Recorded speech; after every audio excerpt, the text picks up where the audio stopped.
राधे राधे। जय जय श्री राधे। श्री हरिवंश राधा वल्लभ लाल की जय हो। हरिवंश महाप्रभु की जय हो। पूज्य गुरुदेव महाराज की जय हो। सभी संतों हरिभक्तों की जय हो। बांके बिहारी लाल की जय हो। वृंदावन धाम की जय हो। हमारी लाडली जू महारानी जू की जय हो। परसाना धाम की जय हो। जय श्री राधे। बहुत बहुत स्वागत है आपका हमारे चैनल में। हम ठाकुर जी की कृपा पात्र संतों और हरिभक्तों के चरित्रों का श्रवण कर रहे हैं। आइए इसी श्रृंखला को आगे बढ़ाते हुए आज हम दृढ़ निश्चयी ब्राह्मण भक्त की कथा का श्रवण करते हैं। इनका नाम ही यही है, दृढ़ निश्चयी ब्राह्मण भक्त। जय हो। बहुत बहुत प्यारी लीला है ये, बहुत ध्यान से सुनिएगा। जय जय श्री राधे।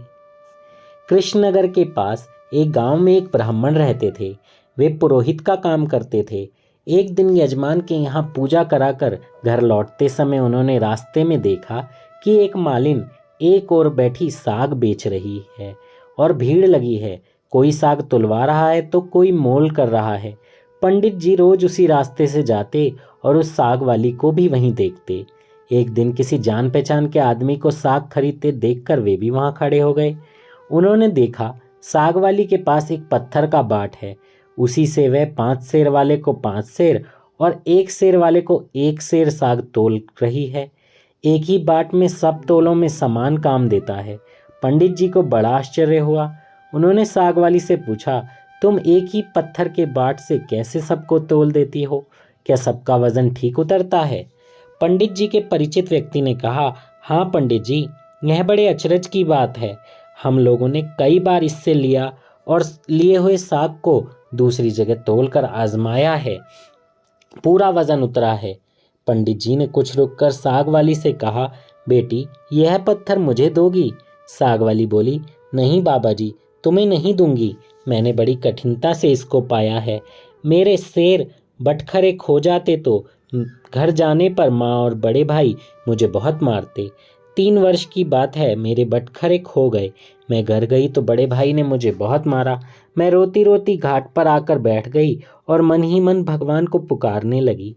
इतने में ही मेरे पैर के पास पत्थर लगा। मैंने उसको उठाकर ठाकुर जी से कहा, महाराज मैं तोलना नहीं जानती हूँ, आप ऐसी कृपा करें कि इसी से सारे तोल हो जाएं। बस तब से मैं इसे रखती हूँ। अब मुझे अलग अलग बटखरों की ज़रूरत नहीं होती, इसी से काम निकल जाता है। बताओ तुम्हें कैसे दे दूँ? पंडित जी बोले, मैं तुम्हें बहुत से रुपए दूंगा। साग वाली ने कहा, कितने रुपए दोगे तुम? मेरे वृंदावन का खर्चा दे दोगे? सब लोग वृंदावन गए हैं, मैं ही नहीं जा सकी हूँ। ब्राह्मण ने पूछा, कितने रुपए में होगा तुम्हारा काम? साग वाली ने बोला, पूरे 300 रुपये चाहिए। ब्राह्मण बोले, अच्छा बेटी यह तो बताओ तुम इस शिला को रखती कहाँ हो? साग वाली ने कहा, इसी टोकरी में रखती हूँ बाबा जी, और कहाँ रखूँगी। ब्राह्मण घर लौट आए और चुपचाप बैठे रहे। ब्राह्मणी ने पति से पूछा, यूं उदास क्यों बैठे हो? देर जो हो गई है। ब्राह्मण ने कहा, आज मेरा मन खराब हो रहा है, मुझे 300 रुपये की ज़रूरत है। स्त्री ने कहा, इसमें कौन सी बात है, आपने ही तो मेरे गहने बनवाए थे, विशेष ज़रूरत हो तो ले लीजिए, इन्हें ले जाइए और फिर होना होगा तो फिर हो जाएगा। इतना कहकर ब्राह्मणी ने गहने उतार दिए। ब्राह्मण ने गहने बेचकर रुपए इकट्ठे किए। दूसरे दिन सवेरे साग वाली के पास जाकर रुपए गिन दिए और बदले में उस शिला को ले लिया। गंगा जी पर जाकर उसे अच्छी से धोया, फिर नहा धोकर वे घर लौट आए। इधर पीछे से एक छोटा सा सुकुमार बालक आकर ब्राह्मणी से कह गया, पंडिताइन जी तुम्हारे घर ठाकुर जी आ रहे हैं, घर को अच्छी तरह से झाड़ बुहार कर ठीक करो। सरल हृदयता ब्राह्मणी ने घर साफ करके उसमें पूजा की सामग्री जमा दी। ब्राह्मण ने आकर देखा तो उन्हें अचरज हुआ। ब्राह्मणी से पूछने पर उसने छोटे बालक के आकर कह जाने की बात सुनाई। यह सुनकर पंडित जी को और भी आश्चर्य हुआ। पंडित जी ने शिला को सिंहासन पर पधराकर उसकी पूजा करी, फिर उसे ऊपर ओले में पधरा दिया। रात को सपने में भगवान ने कहा, तू मुझे जल्दी लौटा, नहीं तो तेरा भला नहीं होगा, सर्वनाश हो जाएगा। ब्राह्मण ने कहा, जो कुछ भी हो मैं तुमको लौटाऊंगा नहीं। जय हो। ब्राह्मण घर में जो कुछ भी पत्र पुष्प मिलता उसी से पूजा करने लगे। 2-4 दिनों बाद स्वप्न में फिर कहा, मुझे फेंका नहीं तो तेरा लड़का मर जाएगा। ब्राह्मण ने कहा, मर जाने दो, मैं तो नहीं फेंकूंगा। महीना पूरा बीतने पर भी नहीं आया था कि ब्राह्मण का एकमात्र पुत्र मर गया। कुछ दिनों बाद फिर स्वप्न आया, अब भी मुझे वापस दे आ, नहीं तो तेरी लड़की मर जाएगी। दृढ़ निश्चयी ब्राह्मण ने पहले वाला ही जवाब दिया। अब कुछ दिनों पश्चात उनकी लड़की भी गुजर गई। फिर कहा कि अब की बार स्त्री मर जाएगी। ब्राह्मण ने इसका भी वही उत्तर दिया और अब उनकी स्त्री भी मर गई। इतने पर ब्राह्मण अचल अटल रहा। लोगों ने समझा यह पागल हो गया है। कुछ दिन बीतने पर स्वप्न में फिर कहा गया, देख अब भी मान जा, मुझे लौटा दे, नहीं तो 7 दिनों में तेरे सिर पर बिजली गिरेगी। ब्राह्मण बोले, गिरने दो, मैं तुम्हें उस साग वाली की गंदी टोकरी में नहीं रखने का। ब्राह्मण ने एक मोटे से कपड़े में लपेटकर भगवान को अपने माथे पर बांध लिया। वे सब समय यूं ही उन्हें बांधे रखते। कड़कड़ा कर बिजली कौंधती नजदीक आती पर लौट जाती। अब 3 ही दिन शेष रह गए हैं। एक दिन ब्राह्मण गंगा जी के घाट पर संध्या पूजा कर रहे थे कि 2 सुंदर बालक उनके पास आकर जल में कूदे। एक सांवला था, दूसरा गोरा। उनके शरीर पर कीचड़ लिपटा था। वे इस ढंग से जल में कूदे कि जल उछल कर ब्राह्मण के शरीर पर पड़ा। ब्राह्मण ने कहा, तुम कौन लोग हो भैया? कहीं इस तरह से जल में कूदा जाता है क्या? देखो मेरे शरीर पर सारा जल पड़ गया। इतना ही नहीं, मेरे भगवान पर भी छींटे पड़ गए। देखते नहीं, मैं पूजा कर रहा था। बच्चों ने कहा, ओहो, तुम्हारे भगवान पर भी छींटे पड़ गए? हमने देखा ही नहीं बाबा, तुम गुस्सा नहीं होना। पंडित जी ने कहा, नहीं भैया, गुस्सा कहाँ होता हूँ। बताओ तो तुम किसके लड़के हो? ऐसा सुंदर रूप तो मैंने कभी भी नहीं देखा। कहाँ रहते हो? भैया, आहा, कैसी अमृत घोली मीठी बोली है। बच्चों ने कहा, बाबा हम तो यहीं रहते हैं। पंडित जी बोले, भैया क्या फिर भी कभी मैं तुम लोगों को देख सकूंगा? बच्चों ने कहा, क्यों नहीं बाबा, पुकारते ही हम आ जाएंगे। पंडित जी के नाम पूछने पर उन्होंने कहा कि हमारा कोई एक नाम नहीं है, जिसका जो मन होता है उसी नाम से वह पुकार लेता है। सांवला लड़का इतना कहकर बोला, ये लो मुरली, जरूरत हो तब इसे बजाना, बजाते ही हम लोग आ जाएंगे। दूसरे गोरे लड़के ने एक फूल देकर पंडित जी से कहा, बाबा इस फूल को अपने पास रखना, तुम्हारा मंगल होगा। वे जब तक वहां से चले नहीं गए, ब्राह्मण एकटक दृष्टि से उन्हें ही निहारते रहे और उन्हें ही देखते रहे। मन ही मन सोचने लगे, ओहो कितने सुंदर हैं दोनों, कभी फिर इनके दर्शन होंगे क्या? ब्राह्मण ने फूल देखकर सोचा, फूल तो बहुत सुंदर है, बहुत मनोहर गंध भी आ रही है इसमें, पर मैं इसका क्या करूँगा, रखूँगा भी कहाँ? इससे अच्छा है राजा को ही दे आऊँ, नई चीज़ है, वह राजी होगा। यह सोचकर पंडित जी ने जाकर फूल राजा को दे दिया। राजा बड़े प्रसन्न हुए। उन्होंने उसे महल में ले जाकर बड़ी रानी को दे दिया। इतने में ही छोटी रानी ने आकर कहा, मुझे भी ऐसा फूल मंगवा दो, नहीं तो मैं डूब कर मर जाऊंगी। राजा दरबार में आए और सिपाहियों को उसी समय पंडित जी को खोजने भेजा।